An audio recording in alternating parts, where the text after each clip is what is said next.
Good morning, everyone. Welcome to the USS Potomac. And I'm pleased to let you all know that this is the 30th anniversary of Potomac's restoration and um, her birthing here at Jack London Square. So this is a big year for Potomac, and it is also the 80th anniversary of the E Day and BJ Day, which were very important commemorations for the ending of World War II. So lots going on this year, and part of that is our programming, special programs to um, to bring to the visitor center here to Potomac. One of whom is Bill Stewart, who's a former owner of the Potomac. Back in 1964, he bring a wealth of information and history about that era of Potomac, and we're really looking forward to hearing his presentation today. And Bill is a U.S. Army Air Corps and Air Force veteran. Do I have that right? Okay, in a sense. So we are very can join us today. So I'd like to introduce you all Bill Stewart, and he's going to tell us a incredible story about Potomac. Bill, welcome. Cousin, my me. Well, the this all started in Newport Beach, California. I had just been given a position in Hydro Capital, which was the corporation we formed to include two companies. One was Island Transportation from Newport Beach to Catalina. We had two boats to carry passengers to and from. And we had another boat in Long Beach. It's called the Avalon Navigation Company. And so we formed a corporation called Hydro Capital and included those two corporations, those subsidiaries. And so we were always looking for a boat that would be interesting for people to ride to Catalina. And one day we did get a call from a broker who knew that. And he said, I found a boat for you. It'd be perfect for carrying people to Catalina. Everybody would like to ride on it. It's FDR's presidential yacht. There's one problem. It's sunk in Barbados. So we said, well, we'll take a look at it. So I sent two men down, men that I knew had known for a long time, who happened to be in Newport Beach because we were building at the time an aluminum hydrofoil boat, which would be the first hydrofoil ever certified to carry passengers for hire in the United States. And I'd called Bill Batley to come help us because we were having trouble welding the aluminum for this hydrofoil. And he was a man that I knew could do anything. And so he helped out with that problem. So when I found out about the Potomac, I sent Bill and Smitty, our chief engineer of the Catalina boats. I sent the two of them to Barbados to check it out. They got down there and the boat was in the careenage. Do you know what a careenage is? Well, in the days of large sailing craft, they would get barnacles, which would slow them down and would be necessary to scrape those off. The way they did that was to pull up to a beach, put some lines at the top of the mast and literally pull the ship over on its side on the beach, exposing one side of it. And then it would go to scrape off the barnacles. And then they'd put the boat back in, turn it around, and do the same thing. And so the careenage was the uppermost part of the harbor, the old harbor in Bridgetown. They had since while I was there, they were just opening the new harbor for deep water boats. But this was the original harbor, and the careenage was at the upper end of it, naturally, because they had to have a beach. And between the sea and the upper part of the carriage was a drawbridge, and was let people cars go across. But when we found the ship, she was in the upper harbor in the kind of carriage. It wasn't on the beach; there was a dock there. Um, I built that way, and um, the engineer on the boat check. They decided to get it out of the water and see if it was sound. So they um, pumped the water out of the end. I didn't explain that Careenage is only about 14 feet deep where it was starting to dock. So when it sank, it means it sank a few feet, enough to flood the engine room and the after staterooms with water. Um, so when Bill got down there, they sent a diver down. They found the through hull fitting that had been opened to flood the engine room, which was probably done by a disgruntled sailor who hadn't been paid. Because when the boat was sold by the government to a man who was going to run passengers um, between various islands south, anywhere in the Caribbean. He wasn't successful and he kept working south, trying to make money. Finally ended up in Barbados. And when they got there, the captain quit and went to another boat, leaving the crew behind, unpaid. And so we think that somebody got mad and just fled his boat.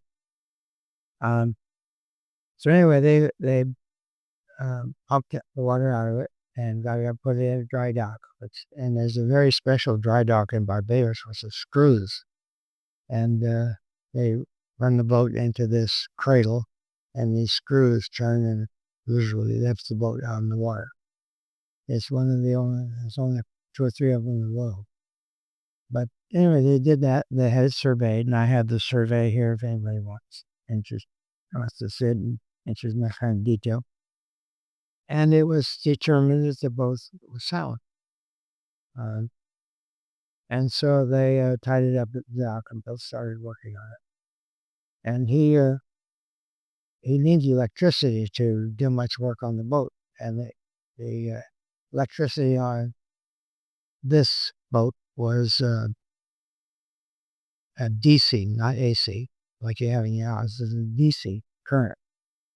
And they had special generators to produce this DC current. And it wouldn't work. So he took the generator part, it's a big DC, big thing. He took it apart, took the coils out of it, stretched the the wire of the coils all around the shipyard, hired a young native to shellac all the wire of that coil, and then wound it back on, put it in the engine, and started right up. So, well, it started anyway, but anyway, started producing electricity. Just ingenious. This guy could fix anything.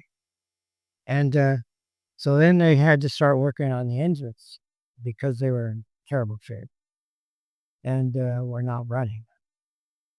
And they took the heads off. Now the cylinders in this motor are just bigger, big as your steering wheel. They're huge, and then there are heads on the top of them, which weighed several hundred pounds. Uh, well, they pulled the heads off and they started pounding lead into the cracks of the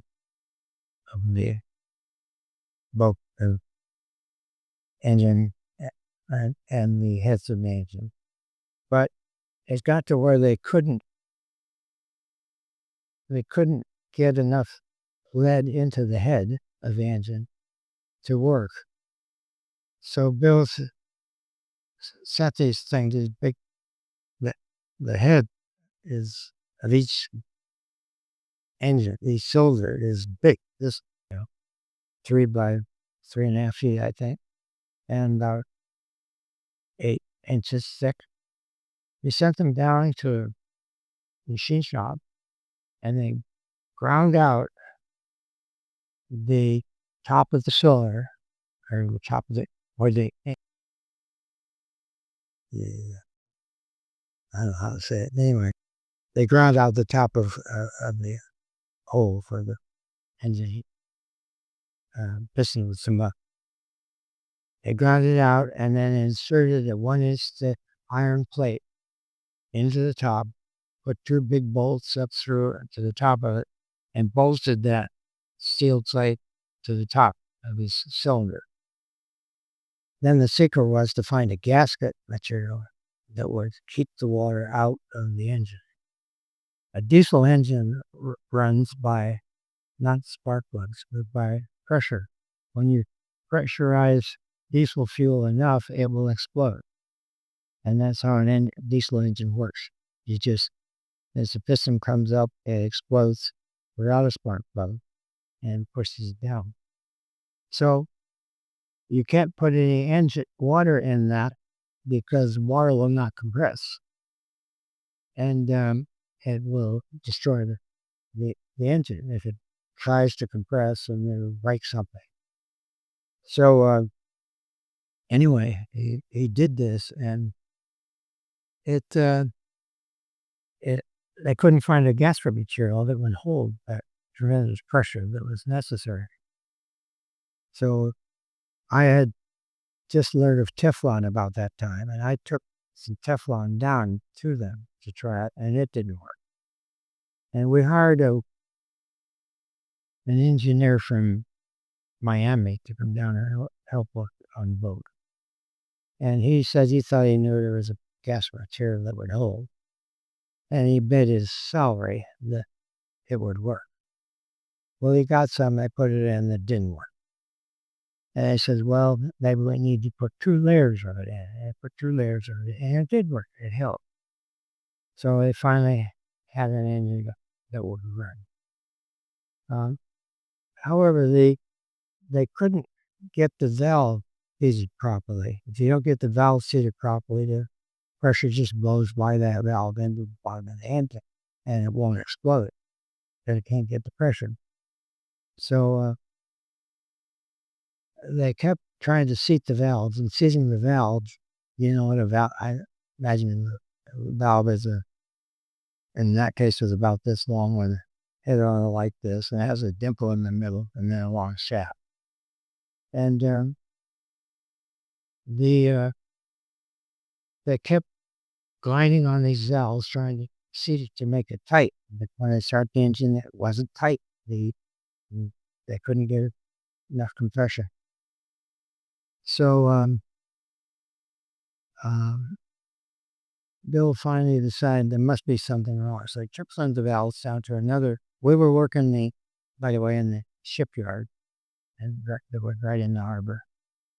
And they had ground the valves for us, all of the valves, and put them in, but we couldn't get them seated properly by hand rubbing them, and they just wouldn't seat.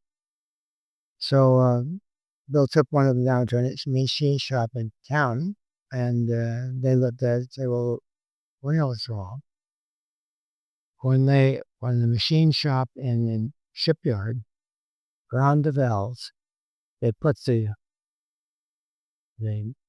shaft into the lathe, and on the other end they put the I don't know what you call it, the other end of the lathe, and put that pointer into the dimple, and then they turned the valve and ground the valve face.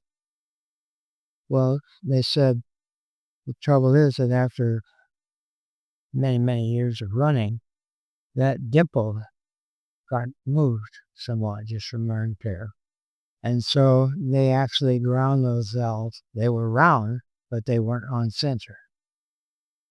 So we went back to the shipyard and said, well, you ground the valves wrong. And not only is it not only are you going to have to regrind them, but we have been here now several months and spending money on water and electricity and dockage at your facility. And you owe us some restitution for this. And the shipyard manager said, well, yes, I agreed, but if you're going to get any money, you're going to have to talk to the board of directors. Well, the board of directors of the shipyard are probably the 12 most important men in Barbados. And so we were a little bit worried, George, the mechanic, and I were worried about whether we could convince them to make amends. So they made an appointment for us to do that. Now, George Hills, I had hired from Miami to come down. He admitted when he got there that he was an alcoholic, that he had been dry for like 7 years. And so the day came for to meet the board of directors. I went down and knocked on his door. He came to the door dead drunk. And too much pressure. Couldn't handle it. So I said, George, what are we going to do? You're just have to explain what happened. And he said, well, you know the story. You go do it yourself. So I did. I had to go to the board of directors, explain to them what had happened and why they should compensate us in some way.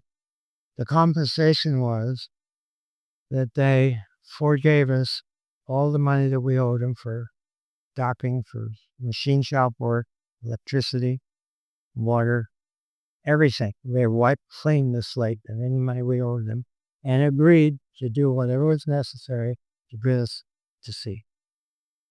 Well, that was quite a accomplishment and quite a gift. It wasn't really a gift to them; it was restitution.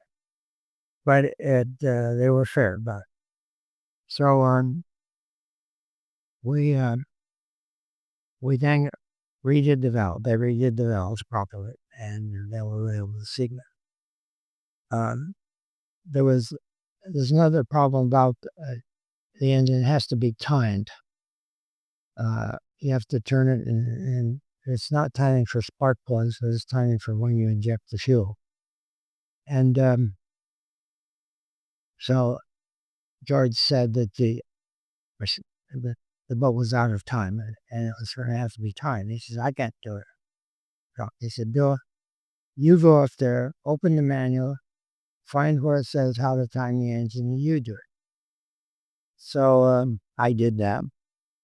And got guys, and they were all a little bit leery about whether I could possibly tell them how to do it.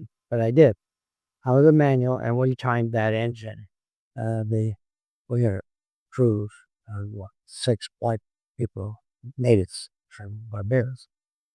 And they were quite competent, but they didn't know how to time the boat. Neither did I. But we got the manual and worked through it, and we got the boat timed. So now we had engines ready to go. And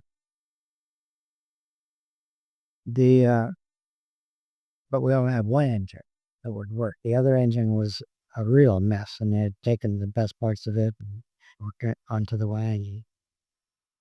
So we were ready to go, and the Bill Bentley called me and said, okay, we got an engine running now, properly. We can go anywhere we want on one end. We'll go forever on one. And so I said, get a crew of 12 guys together and bring them down here to bring the boat home. And I put an ad in the paper told them what to do. We're going to bring FDR, President Fiat, back to the United States. And anybody who's a sailor, if we get 30 days off, sure, buy it. So I got a crew together, and we went down there to bring her home. Well, when we were ready, I got some pictures you can come up and look at later. I should mention the first shot, you can't really see this, but you'll know later. This is the Potomac, and it looks like it's fine, but that's when it was sunk. See, the water was only 14 feet deep, and the ship was almost that much below the water line. So when it sank, it just still looked like it was afloat. But it was resting on the bottom at that time. And anyway, uh, we got down there with the crew, and I called our insurance man for the boat insurance, and we had borrowed the 25,000 to buy the boat. Our company had, these having a boat companies didn't make it really any money, and we were a small company. There were only four of us, me, and there was originally three. And Ira Dowd was their operations manager, and he had just finished building the Newport Dunes Aquatic Center in Newport Beach. And uh, I met him in the Chamber of Commerce, and he said, "Bill, he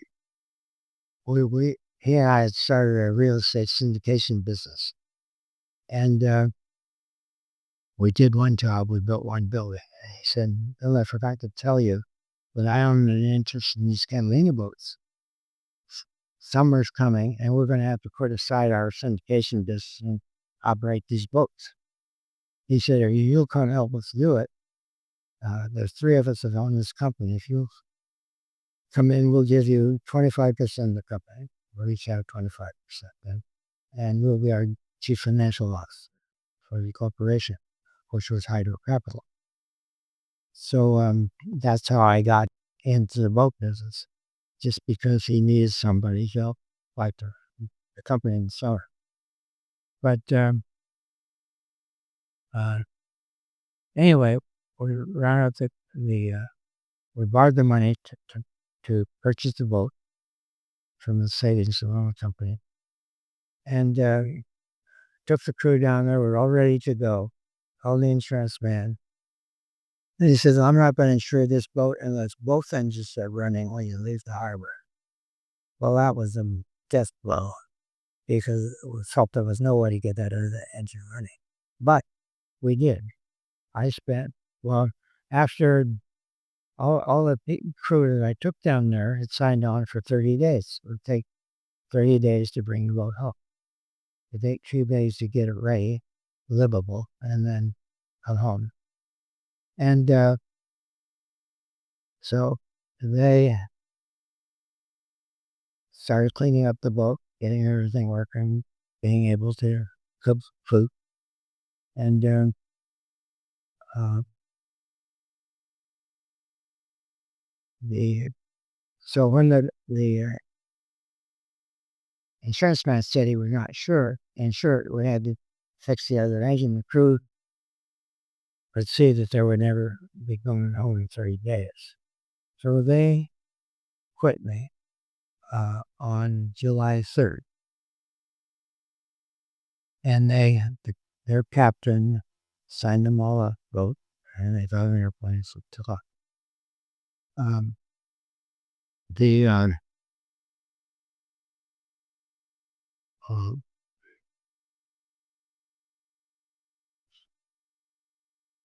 so this was July 3rd when they all went home, and the captain said, "I said, well, we need to take the boat out on a trial run because we had one engine rental."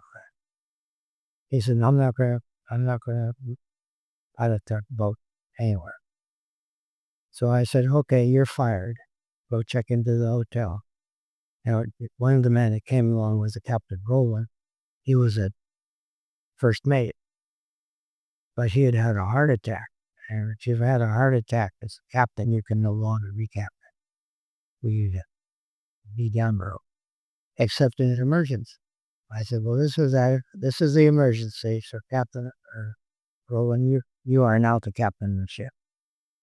And I told the captain to go ashore, get off the boat, he's fired. So we took this decided to take the ship out and cruise up and down the coast of Barbados to show that we could get out of there. People had and the newspaper had said that we would never leave Barbados.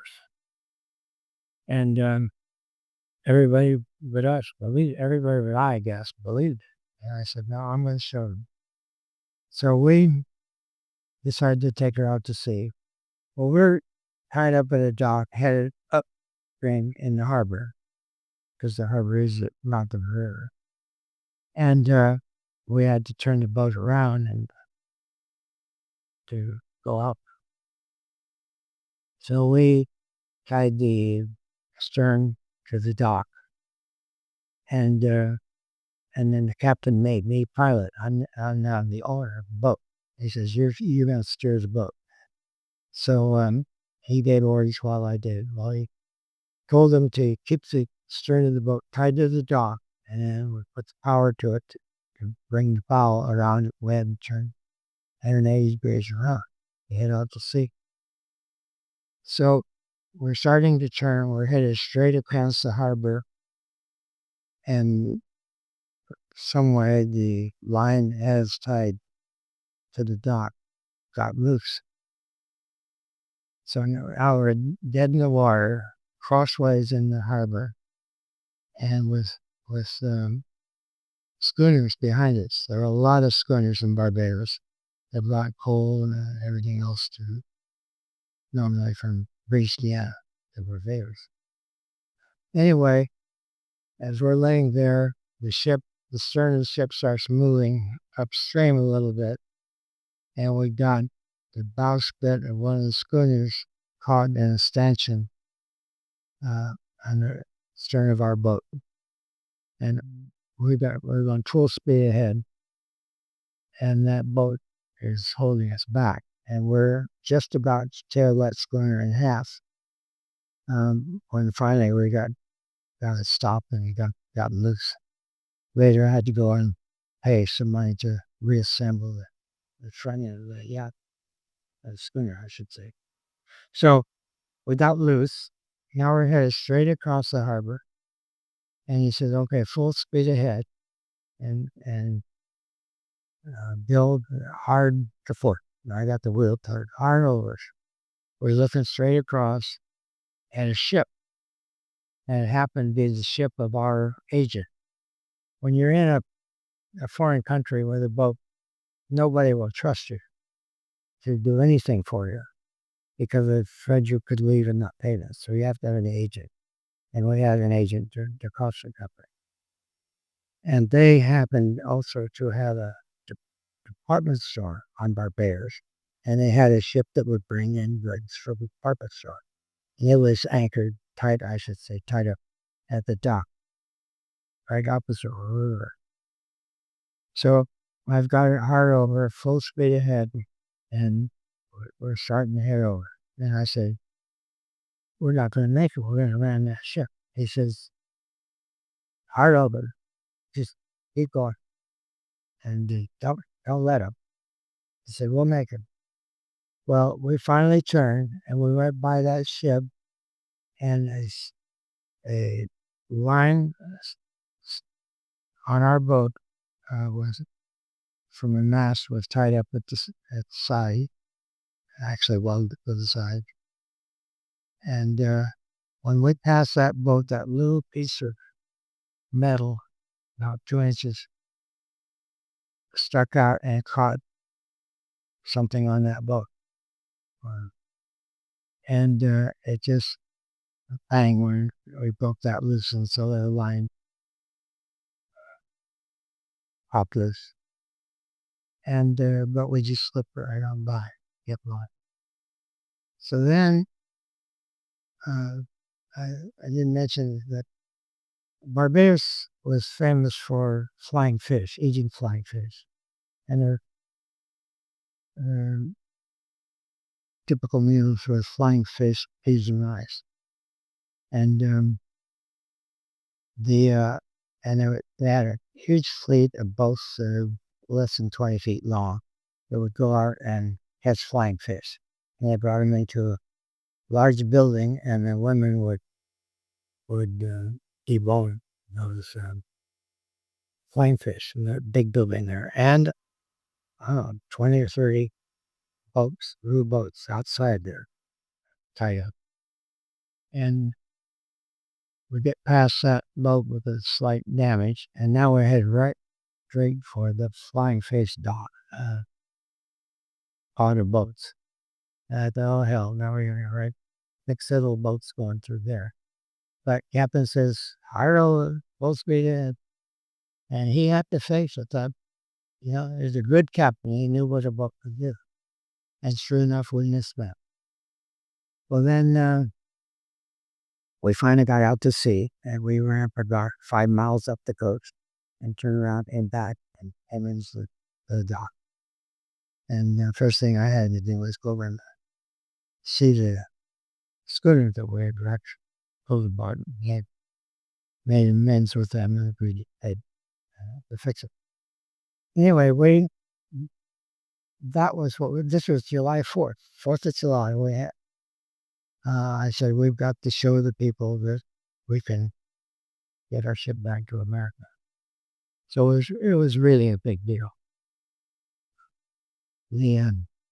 I had mentioned another problem we had when we first were moving out of the coop way up in the Range. We hired a tug to take us back downstream and under the drawbridge or past the drawbridge to the shipyard where we had all the work done. Well, the tugboat came by and the captain said, I want you to tie up next to us with your stern projecting farther back than our stern. So if we're going to hit anything, you're going to hit it first. So he tied up and suddenly there was some problem. Well, somewhere where else somebody came back. But when he came back, he was not with stern behind ours. As he let us down, we rammed the bridge with the stern of our boat instead of his. We finally, there's an article in this newspaper.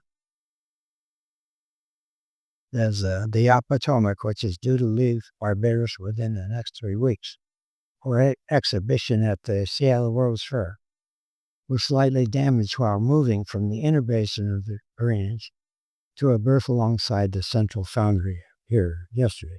Central Foundry is the name of the ship yard, the repair yard. The yacht, once owned by the United States ex-President Franklin D. Roosevelt, was recently bought from her last owners, Neptune's Mines, by Hydro Capital, a recreation business firm in the United States. Extensive repairs were done to the engines by Hydro Capital's mechanics, who were flown down especially for the job. Parts had to be manufactured and air freighted to Barbados. One of the engines, which has been completely overhauled, will be tested today. The other engine is almost finished, and parts for the generator also have arrived. This was the date of this is June 15th.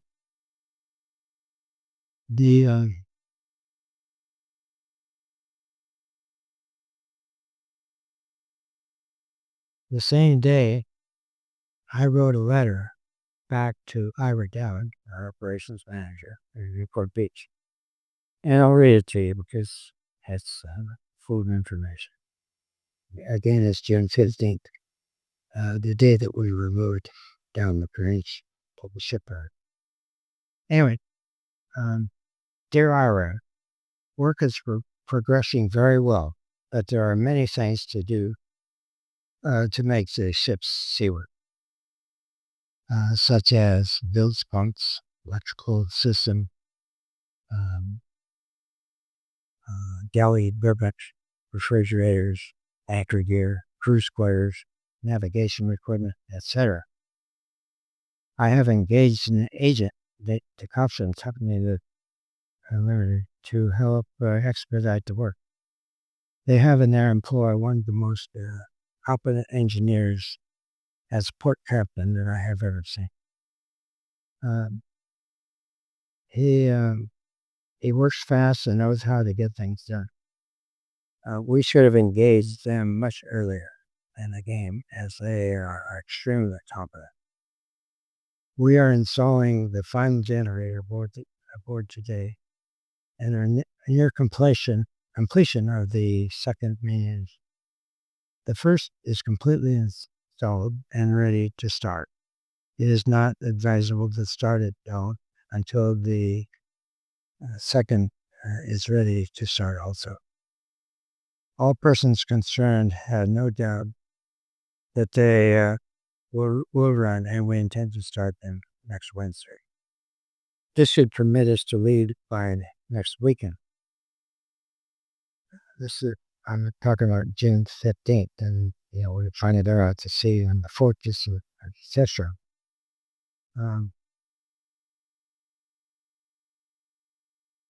We have moved from the former dock to that of the central foundry, where we are able to test the engine and receive a DC power for moving aboard.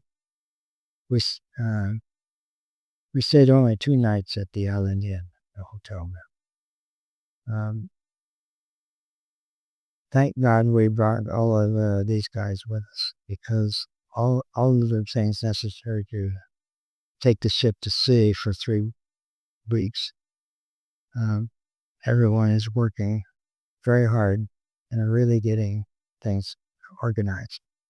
You have to remember this ship is nobody's lived on it for months, maybe a couple of years, and the galley, nothing worse, and everything is a much ship and had to be cleaned up and painted. And our crew worked very hard doing all these things, just cleaning up the boat. I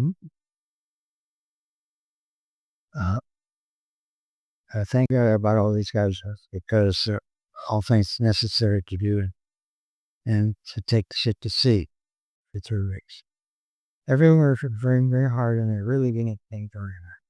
There will be more expense than previously indicated, and I am having to deposit monies in advance with the agent so that he can guarantee payment before the big outfits will get any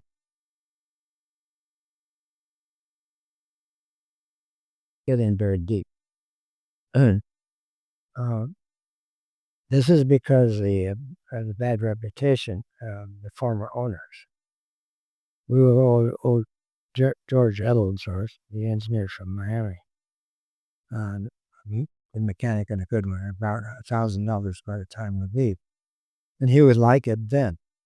He will go with the ship if requested. We will bring it at least, we will bring at least 2 Barbadians, maybe 4. Before we leave, we will need to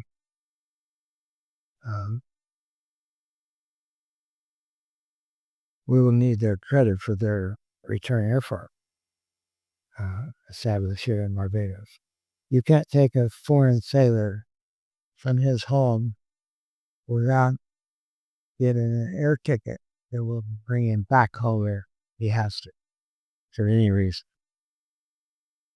So we had to buy those tickets from the guys that would come with us.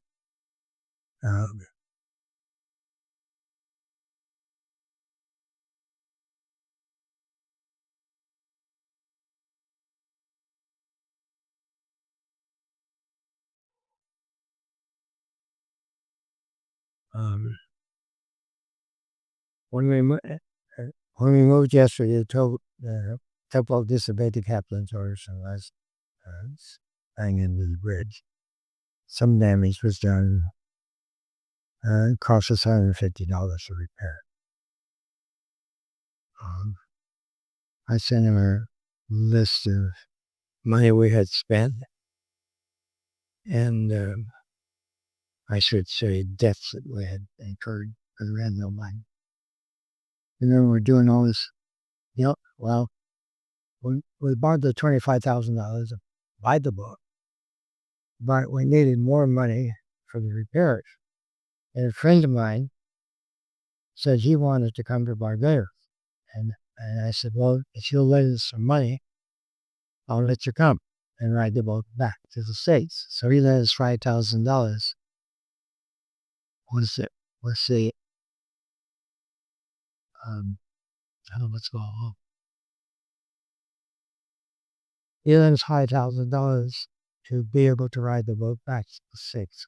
Okay, and we had been there so long that I finally said to him, we're feeding you every day. You're going to have to start working. You can't just lay around here all day waiting for us to leave. So I knew him very well, and he bought old apartment houses and remodeled them. So he knew how to paint. And so I said, we'll go down and paint the guest quarters of the ship. And we had 3 staterooms that, well, I mean, if you've been on the boat. Down below after some nice staterooms, the whole steel, and some nice showers. And so he went down there and painted those for his room and board, so to speak. And all the people we had on the ship were working, well, the native Barbadians were working for money. But one day a Newporter sailboat, which is made by Newport Beach, sailed in from the Canary Islands. And there were 2 kids on it who had graduated high school in Santa Barbara, and were doing this hitchhiking around the world. And they came in and they saw us.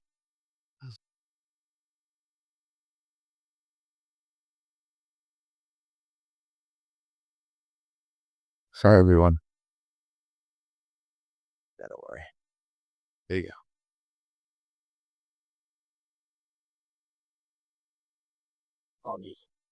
So they were Barry Pickering. Is this working? Barry Pickering and Bob Sanders, and they were from Santa Barbara. And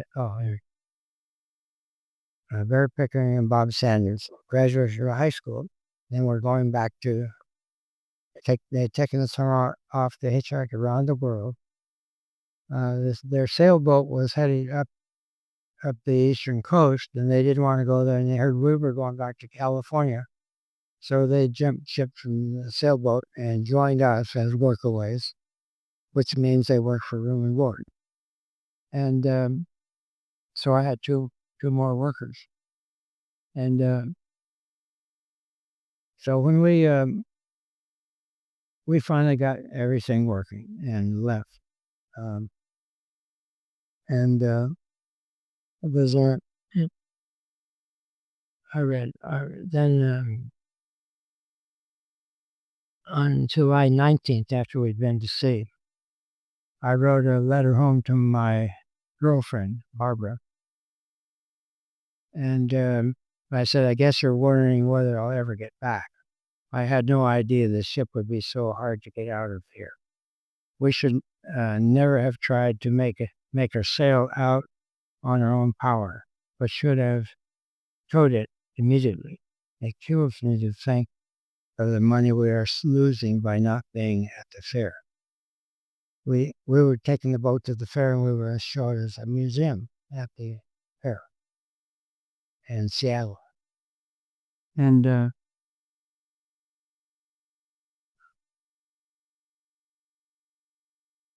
we've had 3 false starts already, which is one reason I have failed to write. Thinking I would be headed home before you got my letter.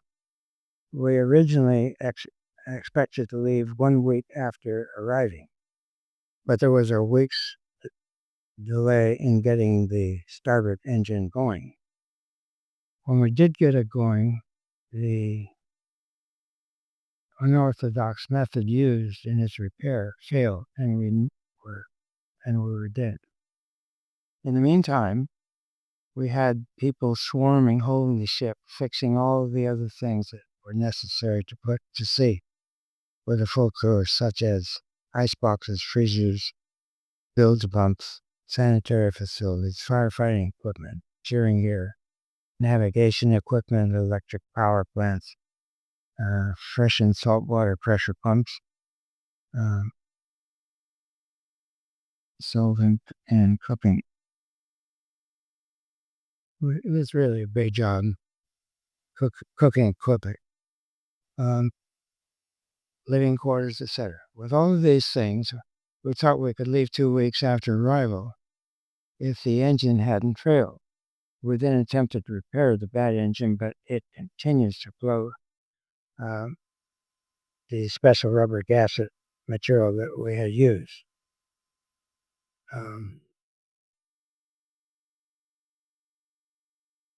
I told you most of the rest of that story. Well, we finally got the engine running, but we had one cylinder of the bad engine that kept blowing the gasket, and so we finally got it fixed enough that we called the insurance agent down and we started the engine oil. We showed him that both engines were running, so he gave us insurance clearance to leave. So we left on September 15th. There's a picture of us the day we left. She was not a pretty ship at all. She was very awful mess. Terrible black smoke was coming out of the set. We had a lot of debts. I told you about having to hire an agent to pay all your bills while you're there. Well, we owed him a lot of money for the stuff that he had bought on his account.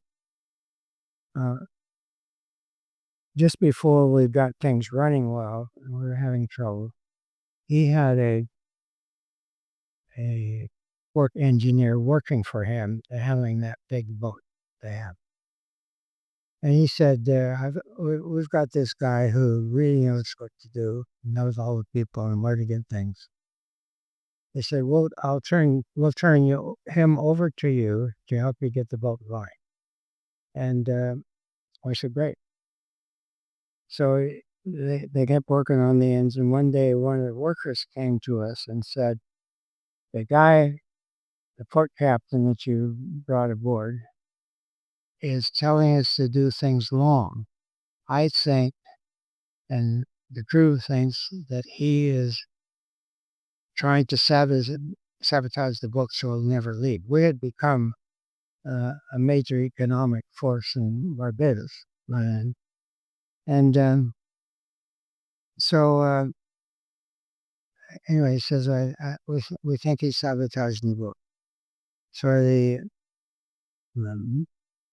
head of the agency called him in, and he finally admitted, yes, that he was doing bad work and causing a delay. So the company said, well, we're responsible for all of this, much of this delay also, since you got the valve fixed. And so we will forgive you all the money you owe us for revision and everything that we have spent money on for the ship. So we have no debts at the shipyard. Now we have no debts for anything else that's bought in Barbados. And we were about to leave there owing no money. And we didn't have much money. I closed out a personal bank account that I had, about $2,000. And the company sent us all the money they could raise. And we left Barbados with something around $2,000 in my pocket. And we got out of the harbor and about 2 hours out to sea, headed home. And the gasket blew, and that ended at that end. So we decided to put into Aruba and fix that engine, and it would then never turn it on again except in emergency. So we did that. We put it into Aruba, fixed the engine, and finally took off for Panama. When we got to Panama, I had practically no money, but I put right into the dock, ordered a full load of fuel, and told the steward to go ashore and buy all the provisions he would need to get home to San Diego, where we were expecting to meet them. So they did that. And the bill was about $1,500.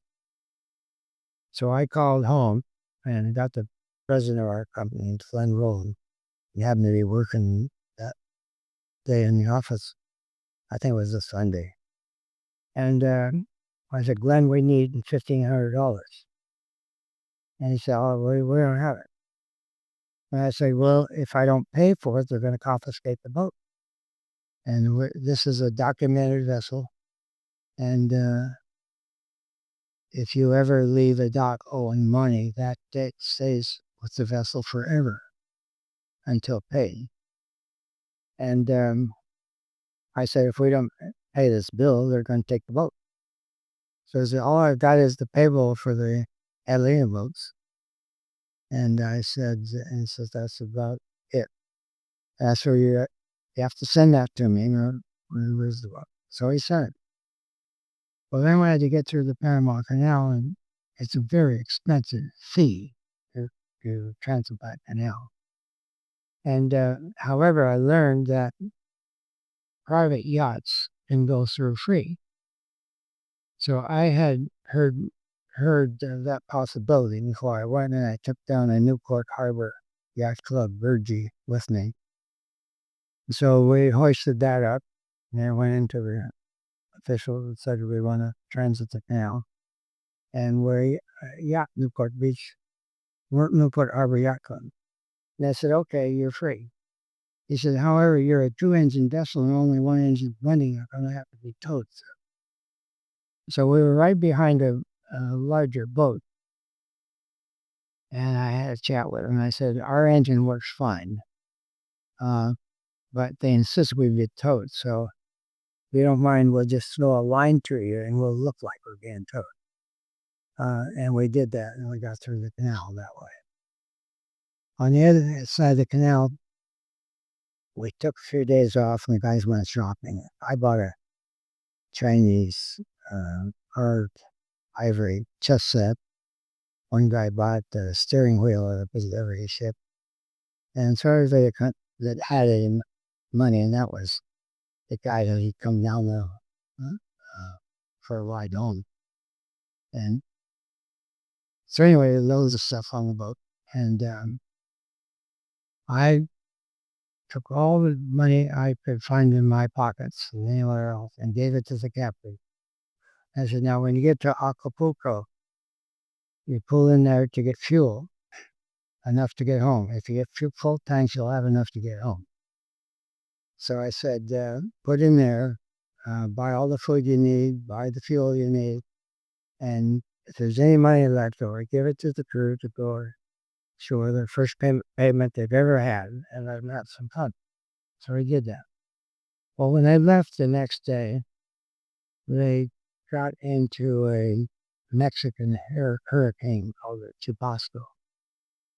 And they ended up going 2 or 3 days fighting that storm, going around in circles sometimes, keep headed into the sun. And they burn a lot of fuel. So storm died down, and they were going along, and the captain decided they did not have enough fuel to make San Diego. So he got on the radio and called for, does anybody know where I can buy fuel? Fishing vessel answered yes. There's a little island called Cedros Island, and they sell fuel. So the captain headed into that. They had a little wooden dock and put the bow right up into the dock and tie up. And they ran $100 out from 55-gallon drums and a hand pump on it to get us fuel. So then the captain said, called the crew together and he said, I don't have any money. I get it to all you guys to have fun in Acapulco. You got to dig deep in your jeans and see if you have any money. And I'll use that money to buy the fuel. So anyway, they came up with some money. And later, I asked the guy that had lent us the 5,000 and come down. I asked him if he had put in some money because he always had money. He was Jewish, and he always had money. And he says, "No, I was mad at the captain, and I didn't give him any money." And so anyway, they got as much fuel as they could. Now I'm now in San Diego with TV crews and newspapers, and a lot of people are waiting for the boat to come in. And the I talked to him on the radio and I said, "Why aren't you here?" They said, "Well, we're running low on fuel again, and we're mixing lubricating oil into the fuel to stretch it. And we don't run out of lubricating oil. Heck, that'll work." But I said, "Well, why don't you start up the other engine? You're late. Let's start. This is that emergency we're waiting for. Start up that other engine and get in here quick."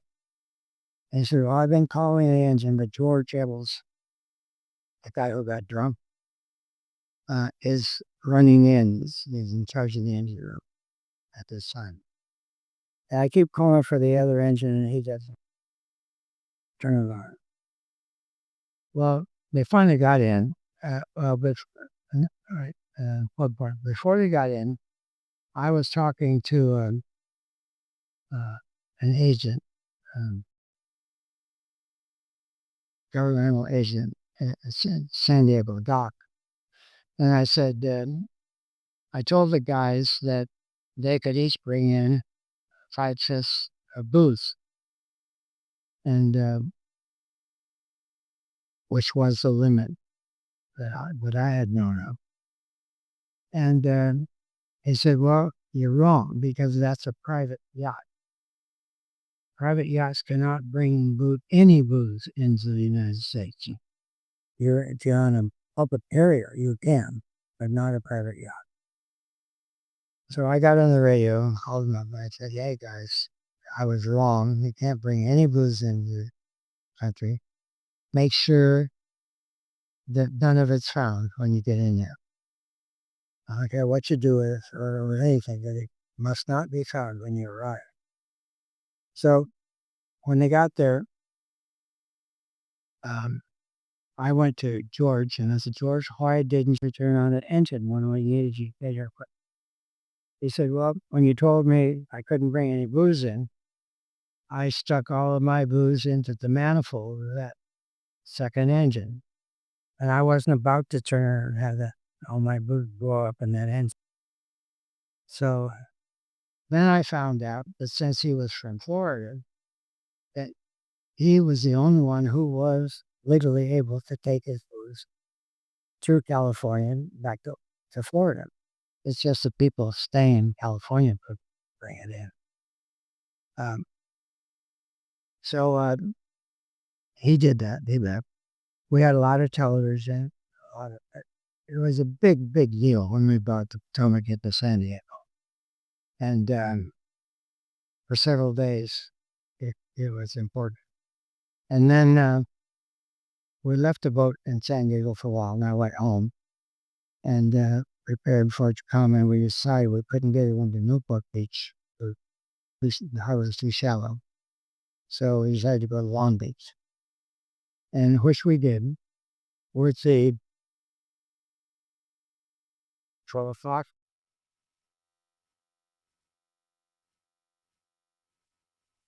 I have to take my pill at 12 o'clock. So um, uh, we went to San Diego with the crew still aboard. Well, we decided to send 3 of the guys home immediately. and he kept the other three, I think. That's what we had aboard. I got pictures of the crew and us on the boat. You can come take a look at. We're usually only half dressed. It was hot down there. We're going through the Panama Canal. Um, anyway, so I sent the three guys home. A couple of days later, I get a letter from the immigration department that I have illegally sent two foreigners home without going it through customs or immigration with a $5,000 fine. So I was sick.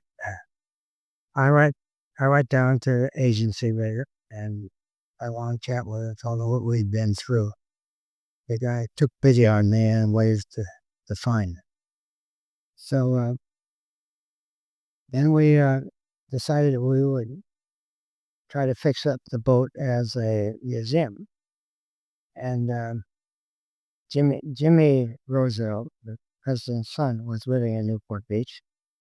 And he had a chair that he had taken off the toilet years before. And he said, I'll give you that chair back that you put on the boat. And we tried to make it as much like it was originally. Frankly, we didn't do a very good job. But we had school kids coming down in buses to tour the boat. Then we had to move the boat from Long Beach to a harbor up toward Los Angeles. And we were showing them we had buses coming down. But the surge was so bad in that harbor that we were literally pulling islands on the ground. And so they said, you got to leave here. So we thought, well, shoot, nowhere to go. We're not making any money. Ira Down, who was an operation manager, by the way, we had finished our hydrofoil boat. Well, we sold the patent rights for $1 million. They only paid the first 100,000, didn't pay any more. So Ira had to go back to foreclose that, right, and build hydrofoil boats for the New York World's Fair. So anyway, we decided to, since I was going back there, I got married. As soon as I got home, I had been gone 4 months instead of 1 month. I had a great big fishbowl in my apartment full of tide pool stuff, sea anemone, crabs, anything you can find in a tide pool, and some neon goldie fish for cuddling, and a big bowl on 30 inches across. And my girlfriend, when I left, said, can I stay in your apartment while you're gone? And I said, sure. And I had a beautiful view up Newport Harbor, 5 miles, right straight up the harbor, great apartment. And so I said, sure, you can stay here. So when I got back, I called her, I was coming, we'll go in the apartment. And my fish bowl has a giant sea anemone and a lot of shells in the bottom of it. And I said, what happened? You were supposed to feed my fish. And she said, well, it said you're going to be, I'm lucky. 4 months now. I got tired of coming up there. And, for a while it's fun, but yeah, time I quit coming. So I said, well, I've been gone 4 months and you're happy about that. I was back east building hydrofoil boats for New York for a fair and starting to get involved with some Russian hydrofoils. I would have to go back with Ira. And she said, well, if you're going to back with him, you can forget about me. I've waited long enough. I said, what do you mean? You want to get married? He says, yes. I said, okay. So we got married. And so anyway, we decided to sell everything. And the Potomac, our Catalina boats, we only owned two boats, Long Beach and Newport Beach. There was a boat we hired, or the boat man's captain who owned it. But so we sold everything. And I was walking out of the office of our lawyer one day and I bumped into a guy in the street that I had on the sidewalk that I had known. And I said, gee, dude, running into him. And he said, well, the old blind father finally found an acorn. And he'd gotten 160 acres in Santa Maria. He said, I'm going to build fourplexes. He says, you're just the guy I need. I need a financial man. You can be financial officer of the company. And I'll give you half of it. And come to Santa Maria and build fourplexes. So I did. So everybody's going their separate ways. And then with the Potomac, we decided to have an auction. And we did. And we sold the auction. We sold the Potomac to Elvis Presley. There's some papers here. You can look at it if you want to. There's Elvis and Danny Thomas on the boat. Potomac signs I went to him. And the auction went on, and Elvis bought it for $55,000. And his purpose was to give it to Danny Thomas for the St. Jude's Children's Hospital down south. They called the hospital to tell them that, and said, wait a minute, we don't want that. That's a liability. It's not an asset. And so Danny went back to Elvis and said, do you mind if I sell the boat and give the hospital cash? I said, fine, go ahead. Well, Danny sold the boat for $85,000. Elvis had paid $55,000. So he made $30,000.